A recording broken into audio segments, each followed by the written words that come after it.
Everyone, आज आहे रामनवमी. सकाळी लवकर उठून छान देवपूजा करून रामनवमीची स्पेशल रांगोळी काढून घेतली. मग राम मंदिरात गेलो. रामनवमी हा हिंदू धर्मातील अत्यंत पवित्र आणि महत्त्वाचा सण मानला जातो. या दिवशी भगवान श्रीरामांचा जन्म झाला. रामनवमी निमित्त मंदिर खूपच छान सजवलं होतं. रंगीबिरंगी फुलांची तोरणं, फुलांच्या माळा सर्वत्र लावल्या होत्या.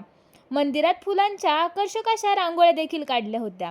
विविध रंगांची ताजी फुलं वापरून केलेली ती नक्षी इतकी आकर्षक वाटत होती की प्रत्येकजण थांबून ती पाहत होतं. गुलाब, झेंडू आणि मोगऱ्याच्या फुलांनी तयार केलेल्या रांगोळ्यांमुळे संपूर्ण मंदिर परिसर अधिकच प्रसन्न आणि भक्तिमय वाटत होता. मंदिराबाहेर असलेल्या हनुमानाची मूर्ती देखील खूपच सुंदर दिसत होती. फुलांच्या हारांनी, केशरी वस्त्रांनी मूर्ती अधिकच तेजस्वी दिसत होती. नंतर आम्ही श्रीरामांच्या मुख्य मंदिरात प्रवेश केला.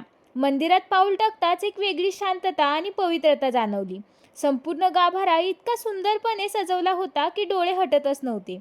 रंगीबेरंगी फुलांचे आकर्षक आरास, सुवासिक फुलांचा दरवळ आणि मंद प्रकाशात लुकलुकणाऱ्या दिव्यांमुळे वातावरण अगदी प्रसन्न आणि भक्तिमय झालं होतं.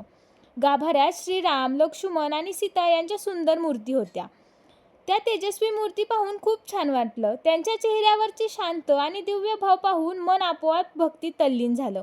त्या क्षणी वेळ जणू शांत थांबून राहावी अशीच वाटलं.